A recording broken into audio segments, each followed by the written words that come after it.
natin dyan pinahid, no? Madali lang.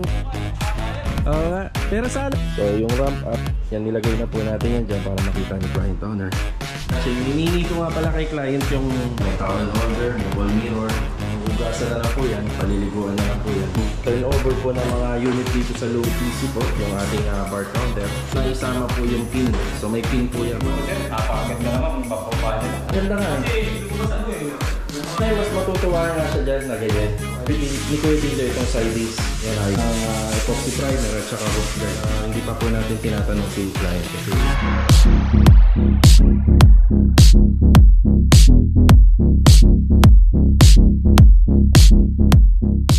Ayan, good morning po mga ka-row house. Ayan, good morning sa aming mga kliyente. Okay, nandito tayo sa phase 1. Isang Mia townhouse. Mia po yung model po nito. Bali 36 square meter po yung up and down niya. Ayan, 36 square meter up and down, and yung lot area is 36. Okay, bali ang topic natin dito kung matutuloy pa po bang pauupahan to ni client. Bali almost ano na po kami rito, almost 99%. Retouching na lang po kami. Yan, retouching at saka ano po, general cleaning. So, good morning sa mga kapitbahay. Kuya Rigor, good morning. Morning, boss. Ayan, bali pinapahiran ni Kuya Rigor ng ano nga ba to, Kuya Rigor? Ang tawag dito? Flexiban. Yung flexiban. Okay, waterproofing po yan. Flexiban. Naluwan po namin ng semento yan. Kaya ganyan yung resulta. So ito yung finishing touch po namin pagka exterior wall. Yan, bali wala po siyang pintura, wala po siyang kulay kasi itong si kapitbahay balang araw pwede rin naman po siyang magpader dyan. Yan, waterproofing na lang para protektado yung pintura dun sa loob.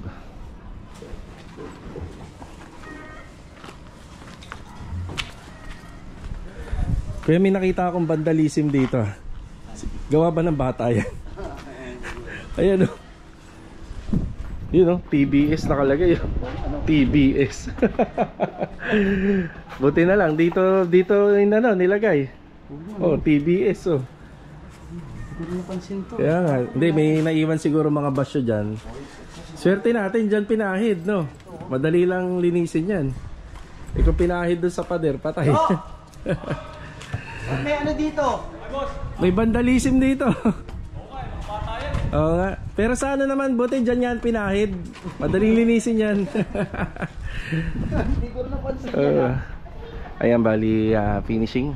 Finishing na kami dito. Retouching na lang and general cleaning, halos malinis na. So yung ramp up, yan nilagay na po natin yan dyan para makita ni client owner. Yan dito, linis na lang po to. Halos lahat okay na. Screen door. Yan, kisame. Wow na to, wow na. Retouching. Hiningi ko nga pala kay client yung mga kortina para pag final video ko, nandyan na siya, maganda na po siya tingnan, di ba? Ito, TNB. Yeah. Louie, good morning. Ayan, naligaw si Louie rito. Ayan, bali, ito nga po palang pintuan. Ang usapan po namin ni client dito, ito na rin po yung gagamitin. Dati, sinasuggest ko sa kanya sliding. Yan, sliding door. Kaso nga lang, humabol siya. Pero tapos na, sliding door. Medyo marami po tayong ginagawa. Sabi ko, ipagpaano na lang po ito. Gamitin na lang po, ipagpaliban muna yung another renovation. Kasi ang dami pong gagawin. Gaya nito, yung mga tiles dito, yan, mababakbak po yan. Tapos mababago yung layout nito. Matatanggal din po ito. Tapos pati dito. So napakadaming gagawin. Yun yung sinasabi po namin sa mga client na sa una pa lang, sa umpisa pa lang, kung ano yung plano nyo, yun talaga, yun dapat ang masunod muna. Kasi pagka ganito, naku kasi yun dagdag budget po kasi magkano rin po yung sliding door. Pag ito nga naman, bigla ka nag-decide na pagawin yan, napakaraming trabaho na. Sana sa una pa lang. So naintindihan naman natin si client kasi ano po siya, budget lang po. Kasi nga, ang plano niya rito isa paupahan lang muna no? Paupahan lang muna sana. Kaso nga lang parang mamaya dadagdag natin sa content kung ano yung final na decision niya. Ngayon sa TNB, yan, nakasetup na po yung shower set. Yan, may towel holder, may wall mirror.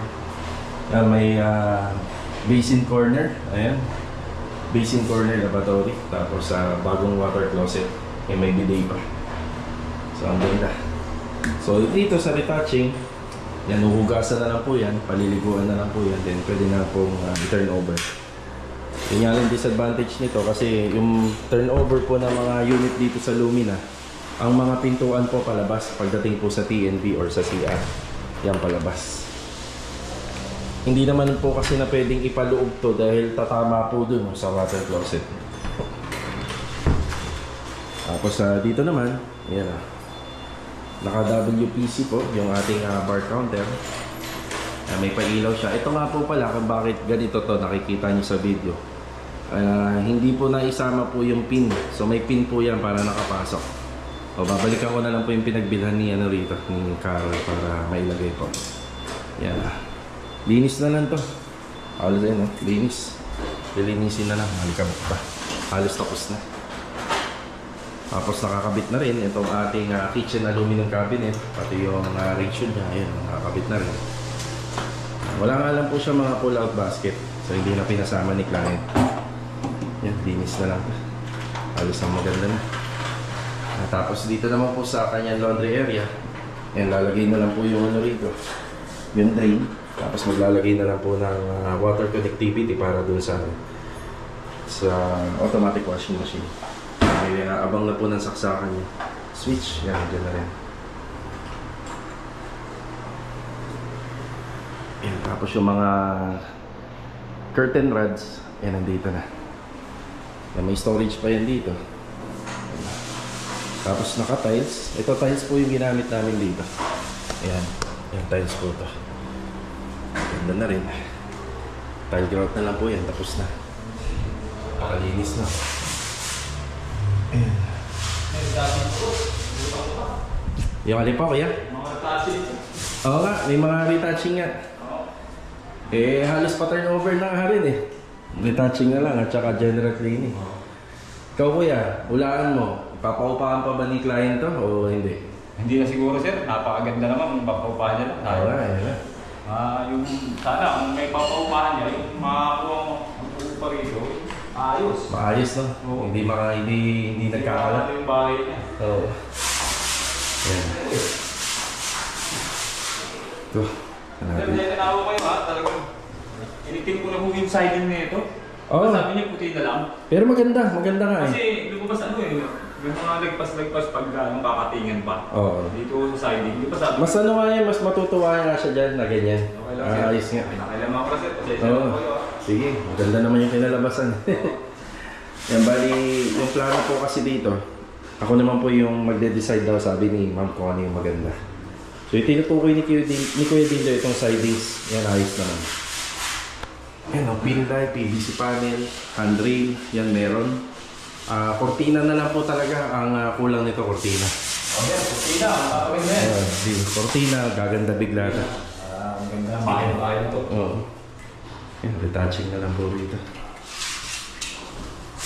May na ako sasampa-sampung sir, mga medyo malamig-lamig. Mga siguro 2 o'clock. Oo, sige, bandang hapon na. Hapon.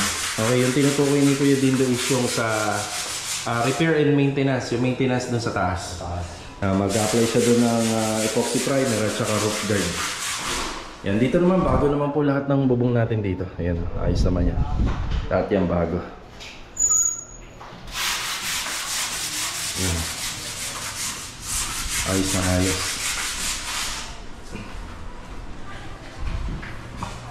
Maraming nagtatanong po sa amin nito at nagme-message din at saka nabasa ko rin sa comment. Una, magkano daw yung paupa. Pangalawa, kung papaupahan ba. Yan. Tapos pangatlo, yun nga, kung magkano. At kung available pa. So sa ngayon, ang sagot po natin dito, hindi pa po natin alam. Hindi pa po natin tinatanong si client kasi ayaw naman po natin pangunahan yung client kung ano yung plano niya rito. Pero kung ako lang po tatanungin sa nakikita ko, kung sasagutin ko yung tatlo, una, available kasi wala pa pong wala pa nag-i-inquire. Yan. Marami nag-i-inquire pero wala pa pong sinasabi si client. Siguro available to dahil wala pa naman pong nagpa-reserve. Tapos pangalawa po kung magkano, kung ako na lang ang tatanungin, more than ano siguro to, more than 10k.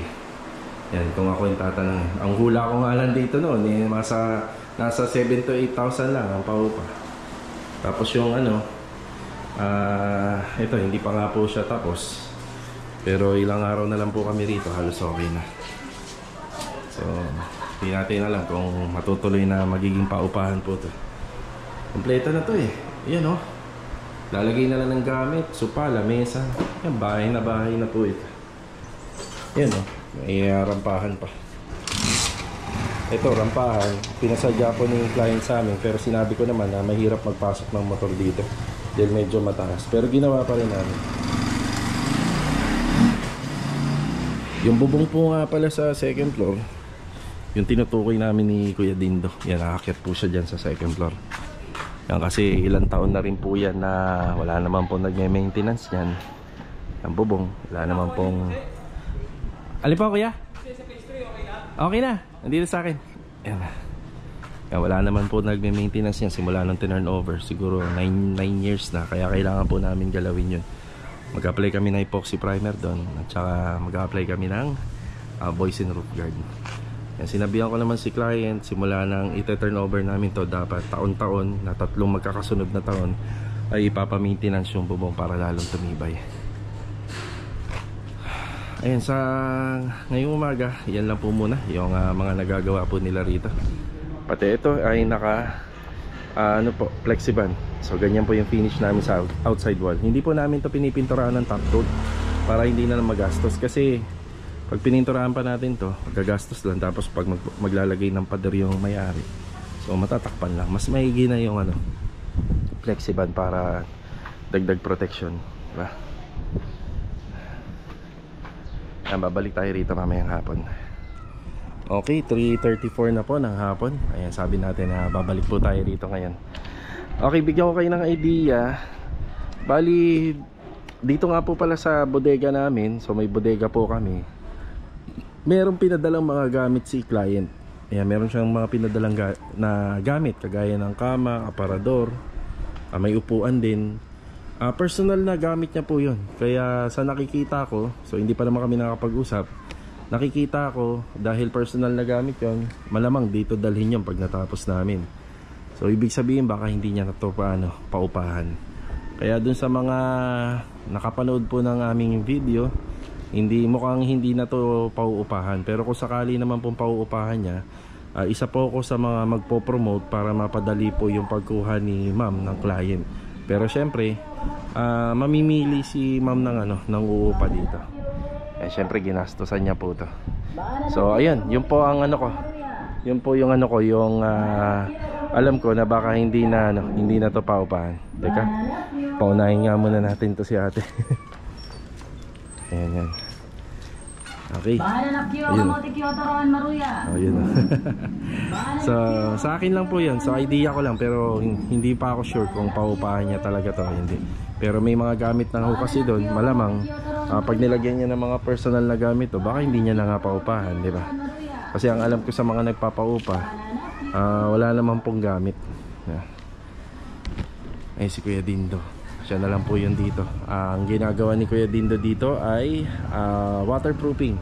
Pati yung sa taas, bali na-applyan niya na po ng ano yan, ng roof guard. Ayan, halos dalawang patong yun, Kuya. Sige. Kaya pwede bang ibigay ko sa iyo yung camera para hindi na ako aakyat? Video mo lang doon. Tsaka yung gawa mo dyan. Ito na po ang nagawa po natin sa bubong. Okay na po to. Una, ginawan po natin ang ano to, epoxy primer, yung mga may kalawang. Yan. Tapos upcoat na po natin ang ano, roof guard. Yan, two-coat po yan, mga karos. Ano. Solid na po yan. Kaya po kung masasabi niya si ma'am. Yan na po.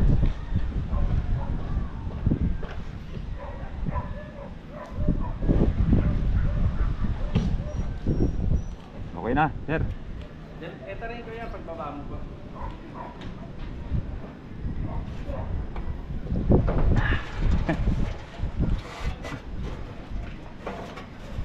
Okay, dito dinamin na natin.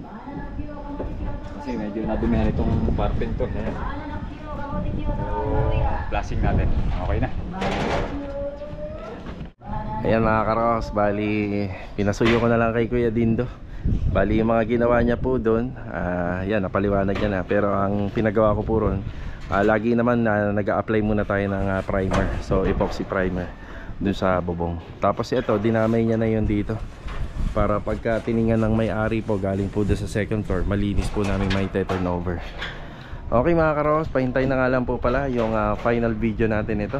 At mabigyan ko rin po kayo ng price range kung magkano yung kontrata namin dito, yung unit cost ng renovation. Bali napakasimple lang po ng renovation namin dito.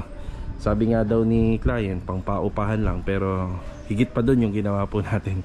Kaya siguro nagdadalawang isip na rin po siya na gawing paupahan lang po to. Siguro baka titirhan niya na din. Ayan, shoutout nga pala kay Sir Rich. Yan, kanina nagkita po kami ni Sir Rich. Bali meron po siyang bahay sa Tansa Garden.